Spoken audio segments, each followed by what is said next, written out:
ஆயிமா நான் அப்போல்லாம் சின்ன பொண்ணு அதுக்குள்ள இந்த வேர்க்கடலில் போய் ஒரு வீட்டுங்களில் ஊடிக்க போனேன்னா அதே வேலை தான் காலு மத்தியானம் கஞ்சி கூட கிடையாது, சாப்பாடு கிடையாது. குடிச்சிட்டு 6 மணிக்கு தான் அவன் கொடுக்குற துட்டு வாங்கிட்டு வீட்டுக்கு வருவேன். ஒன்றாம்பட்டில் எடுத்து ஒரு ஊர், அந்த ஊருக்கெல்லாம் போய் கைனி வேலைக்கு போவோம்ப்பா. எவ்வளோ 10னா 6னா 8னா தான் தருவோம் கூலி.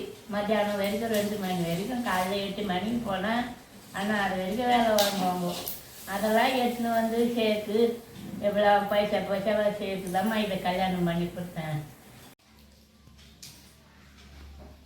ஆயிமா, நான் தாங்க சத்தியம்மா. எல்லாரும் நல்லா இருக்கீங்களா? அம்மா கிட்ட இந்த வேர்க்கடலை தாங்கம்மா உரிச்சின்னு இருக்கிறாங்க. சரி, நம்ம அதை எடுத்து வச்சுன்னு போயிட்டு ஊற வச்சுட்டோம்னாக்கா அவிச்சி சாப்பிட்றதுக்காக கிண்ண எடுத்துன்னு வரேங்கம்மா. ஏதுமா அந்த வேர்க்கடலை? அக்கா கொடுத்தாங்கப்பா. நான் வேலை செய்வேங்கம்மா, வீட்டு வேலை செய்வேன் இல்லையா, அங்கே ஃபஸ்ட்டு செஞ்சுருந்தேன். ரொம்ப நாள் ஆயிடுச்சு அவங்க வீட்டில் வேலை நம்ம செய்யறதில்லை. ஆனால் அவங்க ரொம்ப பழக்கம். எனக்கு கல்யாணம் ஆன புதுசில் அவங்க வீட்டுக்கு ஃபஸ்ட்டு அங்கே போன வேலைக்காக. அப்போ அங்கே இருந்தால் ரொம்ப இத்தனை வருஷமாக அவங்க வீட்டுக்கு ரொம்ப பழக்கமாயிட்டோம். நான் எதுனா ஒன்றாக்க இப்போது அவங்க வீட்டில் செய்ய முடியல. ஏன்னா அவங்க கொஞ்சம் வீடு கொஞ்சம் பெருசாக கட்டிட்டாங்க. படி வச்சு கட்டிட்டதால அந்த படியில் கொஞ்சம் தடமாட்டம் போனோம்னா கண் எனக்கு ஒரு படியில் வைக்க 2 படியில் வைக்கிறதுனால தெரிய மாட்டேங்குதுங்க. அதனால் அங்கே நின்றுட்டேன். ஆனால் இப்போ அடிக்கடி போய் ஏதாவது சமைக்கணும் தோழணும் எதுனாலும் எனக்கு ஃபோன் பண்ணி கூப்பிடுவாங்க. பார்க்காம அவங்க அடிக்கடி நம்ம கிட்ட தான் இருக்காங்க. அடிக்கடி கூப்பிடுவாங்க, சத்யாவான்ட்டு ஃபோன் பண்ணுவாங்க. போவோம். அவங்க ஏதாவது என்ன வச்சுருந்தாலும் கூப்பிட்டு எனக்கு கொடுப்பாங்கம்மா. இருந்தாலும் அவங்க நம்மளை விட்டு சாப்பிட மாட்டாங்க, கொடுப்பாங்க. அந்த மாதிரி அவங்க வேர்க்கடலை அவங்களுக்கு கொடுத்தாங்களாம். அது நம்மளுக்கு கொடுத்தாங்க. கொஞ்சம் எத்தனை குழந்தைங்களுக்குலாம் வச்சு கொடுத்துட்டு இது கொஞ்சம் காஞ்ச மாதிரி இருக்குது.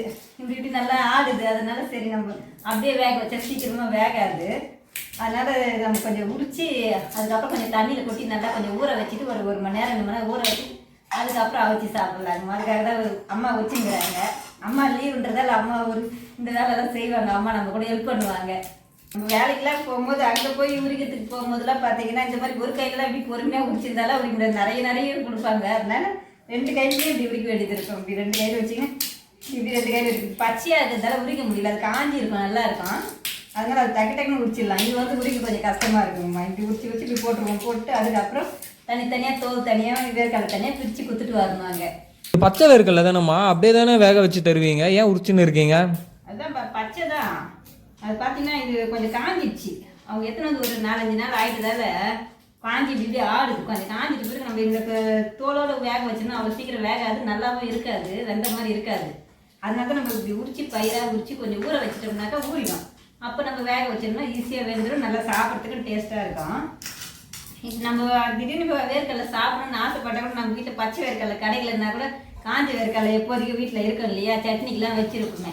அதை கூட நம்ம நைட்டு ஊற வச்சுட்டு திருப்பி காலைல அடிச்சோமா இந்த மாதிரி சுண்டல் மாதிரி சூப்பராக இதே மாதிரி பச்சை வேர்க்கடலை மாதிரியே அதுவா. சரிம்மா.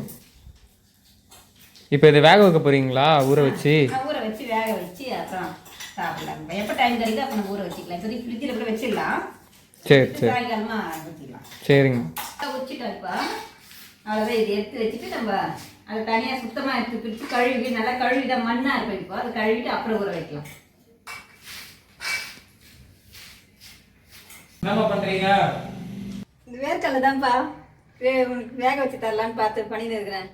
ஆயிமா, நம்ம காலையில் வேர்க்கடலையை உரித்தோம். சரி, அது பார்த்தீங்கன்னா பச்சையாக தான் இருந்துச்சு. அந்த தோலோடு கூட வேக வச்சுருக்கலாம். அது பார்த்தீங்கன்னா ஒரு மாதிரி ரொம்ப லேட் ஆகிடும், கொஞ்சம் காஞ்சி இருந்துச்சு. அதனால நம்ம உரிச்சிட்டு வேக வச்சோம்னா சீக்கிரம் வந்துருன்ட்டு உரிச்சிக்கு ஒரு 2 மணி நேரம் ஊற வச்சுட்டு போயிட்டேன். அதை நல்லா ஊறிச்சு. அதுதான் நான் அப்பயும் நல்லா க்ளீன் பண்ணிட்டேன். பக்கத்தில் நல்லா அதெல்லாம் எடுத்து போட்டுட்டீங்க. அதுதான் இப்போ அப்போ எடுத்தேன் எல்லாத்தையும். 1-2 இந்த மாதிரி இருக்கிற அப்போ நம்ம சாப்பிடும் போது கசப்பாக இருக்கும். அதனால சரி இதெல்லாம் க்ளீன் பண்ணிவிட்டு அதுக்கப்புறம் வேக வைக்கலான்னு சொல்லிட்டு பண்ணிங்கிறேங்கம்மா. ஆயா நாடகம் பார்க்க ஸ்டார்ட் பண்ணிட்டாங்க ஃப்ரெண்ட்ஸ். ஈவினிங் ஆனாலே ஆயா உட்காந்து நாடகம் தான் ஃப்ரெண்ட்ஸ் எப்பவும் பார்த்துட்டு இருப்பாங்க. வேக வைக்க போறீங்க, இதையே பண்ணின்னு இருக்கீங்க. ஆஃபீஸ்லேருந்து வந்து இன்னும் பசி எடுக்குதுமா. இதோ இதுக்கு அவ்வளோதான், நம்ம கழுவிட்டு வேக வச்சிடலாம்.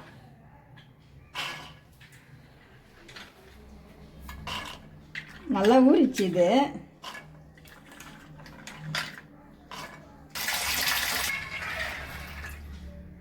இப்போதான் கழுவுனீங்களேம்மா, மறுபடியும் என்னம்மா கழுவின்னு இருக்கீங்க? மண்ணெல்லாம் இருக்கும். இப்போ தோலோட உரிச்சோம் இல்லையா, அதில் பொடி மண் இருக்கு. சாப்பிடும் போது மண் நறுநறுன்னு இருக்கு. அதுக்காக தான் கழுவி சுத்தமாக கழுவிட்டு போடலாம், மண் இல்லாமல் இருக்குன்னு பண்ணிக்கிறோம். இப்படி தாங்கம்மா. எதனா ஒன்று வைக்க ஆரம்பிச்சுன்னா முடிஞ்சிச்சா, சின்ன வயசில் கேட்குற மாதிரி இப்பவும் கேட்பாங்க. அப்பயும் அப்படிதான், சீக்கிரம் ஆயிடுச்சா, பசி எடுக்குது, சீக்கிரம் ஆயிடுச்சா அப்படின்னு சொல்லி நடப்பாங்க. அதே மாதிரியே கேட்டுங்கிறாங்க பாருங்கம்மா. உப்பு போட்டு வேக வச்சுட்டு அதுக்கப்புறம் தாளிச்சிக்கலாம். வேணும்னா தாளிச்சு சாப்பிட்டோம்னா நல்லா இருக்கும், அதனால வேக வச்சிருவோம். ஆனால் தாளிக்காம தான் ஃப்ரெண்ட்ஸ் சாப்பிடுவோம் நாங்கள். எப்பவுமே தாளிச்சு சாப்பிட்றத விட தாளிக்காம பச்சையாவே நல்லா இனிப்பா இருக்கும். இது கொஞ்சம் தாளிச்சு கூட சாப்பிடலாம், நல்லா இருக்கும் டேஸ்ட். ஒரு 2 கிளாஸ் தண்ணி இதில் ஊற்றி வச்சிருக்கிறோம். தண்ணி ஜாஸ்தியாக இருந்தால் கூட பரவாயில்ல, வடிகட்டிக்கலாம். நம்ம கொஞ்சமாக அதுக்கு தேவையான அளவு உப்பு போட்டு வேக வச்சுக்கலாம். பச்சை வேர்க்கடலை தானே சீக்கிரம் வெந்துடும். ஒரு 4 விசில் ஒரு அப்படி கூட எடுத்துடலாம். ஆயா பார்த்தீங்கன்னா ரொம்பவே அவங்க மெத்துன்னு இருக்கணும்னுவாங்க, இல்லைன்னா சாப்பிட மாட்டாங்க. வேகாம குத்துறீங்கன்னு அவங்க எதுவாக இருந்தாலும் நல்லா வேகணும்னு சொல்லுவாங்க. அதுக்காக அவங்களுக்காக கொஞ்சம் எக்ஸ்ட்ராவே ஒரு 5-6 விசில் வச்சு எடுத்து கொடுக்கலாங்கம்மா. சரிம்மா. அப்படியே நீங்க தாளிச்சு தான் பண்ண போறீங்களா? ஆமா, கொஞ்சம் தாளிக்கலாம். கருவேப்பிலை எல்லாம் போட்டு தாளிச்சா கொஞ்சம் வாசனையா இருக்கும். காஞ்ச மிளகாலாம் போட்டு தாளிச்சு அது மாதிரி சாப்பிடலாம். சரி சரி, தாளிங்க. என்ன கருவேப்பிலையை தண்ணியில போட்டு வச்சிருக்கீங்க? கொஞ்சம் அலசி வதக்கிக்கலாம். அதுக்கு இவ்வளவு தண்ணியில போடுவீங்க? வேர்க்கடலை 2வது கழுவுனல்லப்பா, அது தண்ணி சுத்தமா தான் இருந்துச்சு, அதனால அந்த தண்ணியிலே போட்டேன். கருவேப்பிலை எதுக்குமா பொடியா கட் பண்ணி இருக்கீங்க? நம்ம சுண்டல் தாளிக்கும் போது இந்த மாதிரி பொடியா கட் பண்ணி போட்டா அதான் கூட எடுத்து சாப்பிட்டுடலாம், வேஸ்ட் பண்ணிட வேண்டாம். அதனாலதான் கருவேப்பிலை நல்லது இல்லையா, கொஞ்சம் வந்துச்சுன்னா நல்லா இருக்கும், டேஸ்டா இருக்கும். அதனால பொடியா போட்டுடலாம் பையனுக்கு. அவ்வளோதான் ஆஃப் பண்ணிடுறேன்ப்பா. வந்துருச்சு, ஒரு 6-7 விசிலுக்கு மேலே வந்துருச்சு. இப்போ ஆஃப் பண்ணிடலாம், வந்துருச்சான்னு பார்க்கலாம். ஒரு வழியா ஓபன் பண்ணிட்டீங்க போலயா? வெந்துருச்சு. இந்த தண்ணி இப்போ வெடிகட்டிட்டு நம்ம தாளிச்சிக்கலாம். சரிம்மா. நம்ம தான் அவசரம் இல்லை, அடுப்பு கூட லேட்டாக பொறுமையாக தானே செய்ய முடியுமா, இது மாதிரி தான் ஒரே அவசரப்படுறது. நல்லா வெந்துருச்சு அழகா. இது கொஞ்சோண்டு எண்ணெய் ஊற்றிக்கும், நிறைய வேணாம் இதுக்கு எண்ணெய், சும்மா கொஞ்சோண்டு கடுகு பொரியிற அளவுக்கு இருந்தாவே போதும். இதில் நம்ம காஞ்சிச்சு கடுகு போட்டுக்கலாம். கடுகு உளுத்தம் பருப்பு போட்டுக்கணும். மிளகாய் நடுவில் ஓட்டை போட்டு இதில் போட்டுடலாம். கிள்ளி கூட போட்டுக்கலாம், பச்சை மிளகா வேணாலும் போட்டுக்கலாம், காஞ்ச மிளகா வேணாலும் போட்டுக்கலாம், நம்ம எது வேணாலும் போட்டுக்கலாம். சின்ன சின்னதாக கட் பண்ணி கூட போட்டுக்கலாம். கொஞ்சம் கருவேப்பிலை வச்சுக்கிறேன் இல்லையா, அதே இதில் போட்டுக்கலாம். அது கூட ரோண்டு மஞ்சத்தூள் சும்மா இது வேணும்னா போட்டுக்கலாம், கொஞ்சம் அழகாக இருக்கும் பார்க்கறதுக்கு, அதுக்காக அதை போட்டுக்கிறோம். இப்போ நம்ம இந்த வேக வச்சு வச்சுக்கலாம் வேர்க்கடலை இதில் போட்டுக்கலாம்.